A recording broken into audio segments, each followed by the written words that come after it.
कश्मीर, कई फिल्में इस स्थान की पॉलिटिक्स, इस स्थान की प्रॉब्लम्स को लेकर बनी। शिकारा, यहाँ तहाँ, इंशाअल्लाह फुटबॉल, शौर्य, हैदर, रोजा, मिशन कश्मीर इत्यादि इत्यादि इत्यादि। पर क्या इनमें से एक भी फिल्म ऐसी है जो कश्मीरी हिंदुओं के ऊपर हुए उस ट्रेजेडी को दिखाती हो, उनके ऊपर हुए उस अत्याचार, उनके विस्थापन, उनके जेनोसाइड को दिखाती हो? नहीं, एक भी ऐसी फिल्म आपको ढूंढे नहीं मिलेगी। फाइनली द कश्मीर फाइल्स एक ऐसी फिल्म आ रही है जो कश्मीरी हिंदुओं के दर्द को सिल्वर स्क्रीन पर दर्शाने का कार्य करेगी। मगर ये बात तो आपको पता है, हमने नया क्या बताया।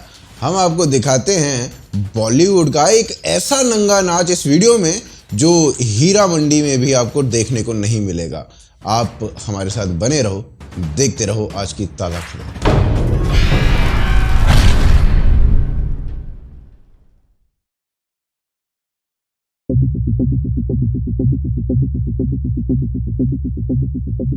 पिछले 2-3 वर्षों में कश्मीर के ऊपर द कश्मीर फाइल्स दूसरी ऐसी फिल्म है जो पर्दे पर रिलीज हो रही है। इससे पहले ये सौभाग्य शिकारा को प्राप्त हुआ था।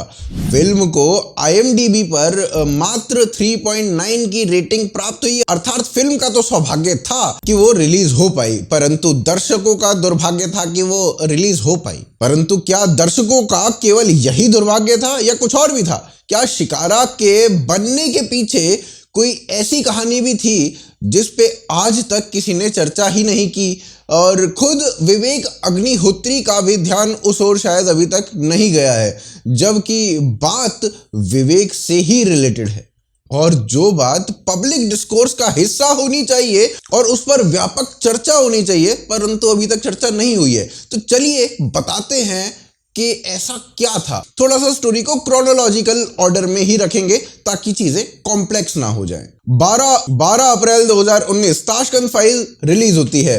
फिल्म को केवल 250 स्क्रीन पर रिलीज किया जाता है। यदि हम इसका comparison student of the year से करें तो उसको 2800 से 3000 स्क्रीन पर रिलीज करा गया था। तो आप समझ सकते हैं कि ताशकंद फाइल्स कितनी कम स्क्रीन्स पर रिलीज हुई थी।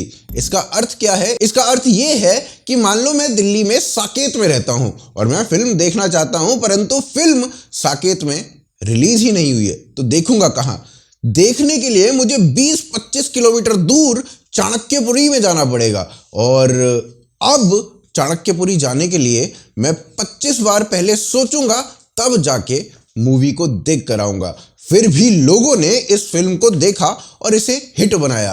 अपनी लागत से लगभग 5 गुना की कमाई केवल 250 स्क्रीन से इस फिल्म ने की। इस फिल्म के हिट होने से हौसला बढ़ा। फिर चाहे अनुपमा चोपड़ा जैसी लच्छेदार अंग्रेजी बोलने वाली फिल्म क्रिटिक ने इसे 3rd ग्रेड फिल्म कहा हो, कोई फर्क नहीं पड़ता। अब हौसला बढ़ा तो उसका परिणाम यह हुआ कि विवेक अग्निहोत्री ने ताशकंद फाइल्स के लगभग 4 महीने के बाद जब मूवी हिट हो गई, उसके बाद 14 अगस्त 2019 को एक दूसरी फिल्म अनाउंस की। नाम था द कश्मीर फाइल्स। अब ध्यान दो इस ट्वीट पर और देखो क्या लिखा है। The unreported story, most tragic and gut wrenching genocide of Kashmiri Hindus. साफ था कि इस मूवी में क्या होने वाला है और सभी को विश्वास भी हो गया था कि विवेक बना भी देगा। अब ध्यान दो मूवी की रिलीज डेट पर। मूवी की रिलीज डेट लिखी हुई है अगस्त 2020। सोशल मीडिया पर बड़ा अटेंशन मिलता है इस फिल्म को और लोग वेट करने लगते हैं कि मूवी आएगी। तभी अचानक से 3 नवंबर 2019 का एक दिन आता है, यानी विवेक के अनाउंसमेंट के मात्र 2.5 महीने के बाद एक और अनाउंसमेंट होती है और उसमें विधु विनोद चोपड़ा कहते हैं कि वो भी एक कश्मीर के ऊपर फिल्म ला रहे हैं जिसका नाम होगा शिकारा। साथ ही वो भी एक रिलीज डेट दे देते हैं और कहते हैं कि मात्र 3 महीने के अंदर अंदर मैं फरवरी 2020 में इस फिल्म को लाकर खड़ा कर दूंगा। जनवरी 2020 में पोस्टर रिलीज किया जाता है और शिकारा के नीचे लिखा होता है an untold story of Kashmiri Pandits, यानी जो काम विवेक करने वाले थे वो काम ये फिल्म कर रही है। 7 जनवरी 2020 को ट्रेलर लॉन्च कर दिया जाता है और पहली स्लाइड ही ट्रेलर की कहती है बेस्ड ऑन रियल इवेंट्स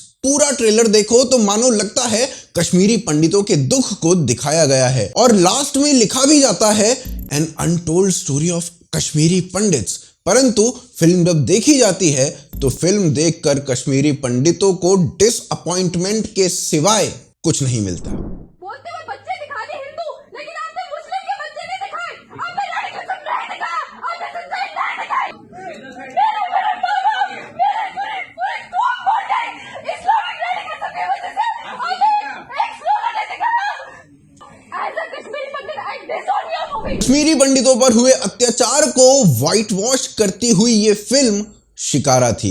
जैसे ही विवेक ने अनाउंस किया कि इस सब्जेक्ट पर वो फिल्म बना रहे हैं, बड़ी ही चतुराई से बॉलीवुड का कार्टेल एक्टिवेट होता है, वो भी विद इन मंथ्स, और विवेक से पहले सेम सब्जेक्ट पर मूवी को लाया जाता है और हिंदुओं पर हुए उन क्राइम्स को नॉर्मलाइज करने का प्रयास कर दिया जाता है। और इसका सोल पर्पस जो दिखाई देता है वो ये कि विवेक की फिल्म का इंपैक्ट इससे कम हो जाए और कोई यदि कंपैरिजन करे और रिव्यू करे तो कश्मीर फाइल्स को प्रोपेगेंडा बताकर शिकारा का एग्जाम्पल देकर ये कह दिया जाए कि शिकारा जैसी मूवी होनी चाहिए और कश्मीर फाइल्स को दरकिनार कर दिया जाए। कहा जाए जैसे शिकारा में दिखाया गया था कि कश्मीरी हिंदू प्रिकॉशन के तौर पर भागे थे, ना कि उन्हें मार मार कर भगाया गया था।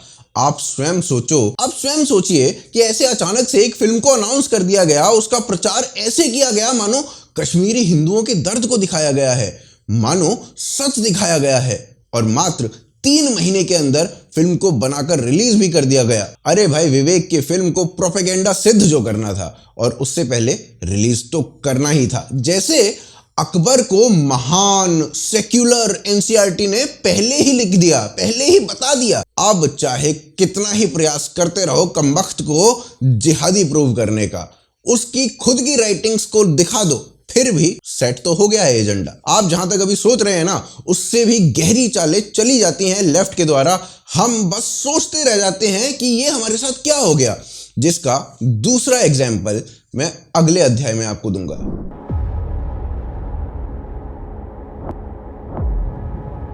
अब पहली साजिश यानी शिकारा को कश्मीर फाइल से पहले बनाकर उसे पॉपुलराइज करना और कश्मीरी फाइल्स को उसके आधार पर डिस्क्रेडिट करना तो फेल हो गया, और उसको फेल करने में कश्मीरी पंडितों ने बड़े पैमाने पर कार्य किया।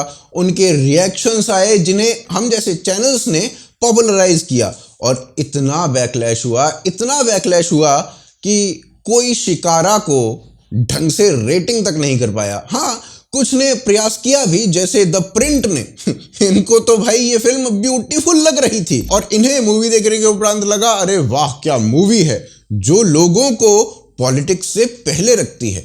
बाकी सभी के रिव्यूज ठीक ठीक थे, परंतु किसी ने भी इस मूवी को प्रोपेगेंडा मूवी नहीं कहा, जबकि कश्मीरी पंडित खुद कह रहे थे कि हमारे पर जो भी अत्याचार हुए हैं उनको इसमें व्हाइट वॉश कर दिया गया है, यहां तक कि कश्मीरी मुसलमानों को अच्छा दिखाया गया है। वहीं दूसरी ओर एनडीटीवी ने कश्मीर फाइल्स के ट्रेलर के रिलीज होने से पूर्व ही इसे प्रोपेगेंडा मूवी घोषित कर दिया। बिना देखे, बिना सोचे, बिना जाने सीधा प्रोपेगेंडा मूवी डिक्लेयर कर दिया गया। एनडीटीवी ने गैजेट्स के सेक्शन में एक बिना डेट का आर्टिकल बनाया और ट्रेलर रिलीज होने के महीनों पहले कश्मीर फाइल्स को प्रोपेगेंडा डिक्लेयर कर दिया गया। वाह, गजब के लोग हैं भाई। और जब अब एक्सपोज हो गए तो प्रोपेगेंडा शब्द ना चुपके से हटा भी लिया। उधर से विनोद चोपड़ा की पत्नी अनुपमा चोपड़ा, जो कि फिल्म क्रिटिक हैं, तो मैडम ने कश्मीर फाइल्स के ट्रेलर को रिव्यू तक ना करके उसके साथ ताशकंद फाइल्स का एक रिव्यू चिपका दिया, ये बोल के कि ताशकंद फाइल्स जो थी ना वो बड़ी वाहियात मूवी थी, तो भाई ये भी वैसी ही होगी। आप समझ रहे हैं किस किस लेवल पर चालें चली जा रही हैं इन लोमड़ियों के द्वारा। अब मैंने कहा कि चलिए मैं देखता हूं कि कश्मीर फाइल्स के ट्रेलर के बारे में क्या लिखा है, तो मैंने टाइप किया था Kashmir files from film companion.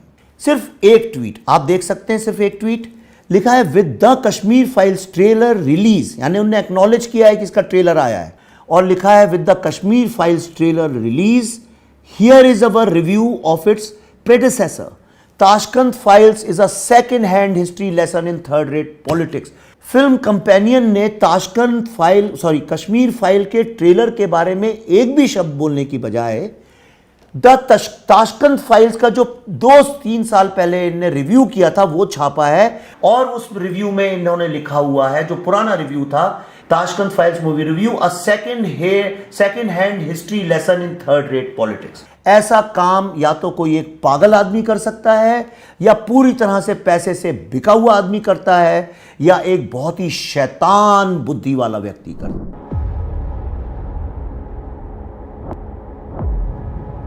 जो अभी तक मैंने आपको दिखाया वो बड़ा ही ग्लूमी सा लग रहा होगा कि इतने भेड़िए हैं, उसमें हमारा क्या होगा, परंतु बहता पानी अपना रास्ता स्वयं तय करता है। और वो हम ही थे जिन्होंने शिकारा को फ्लॉप कराया और उसे एक प्रोपेगेंडा मूवी प्रूव किया सच दिखाकर।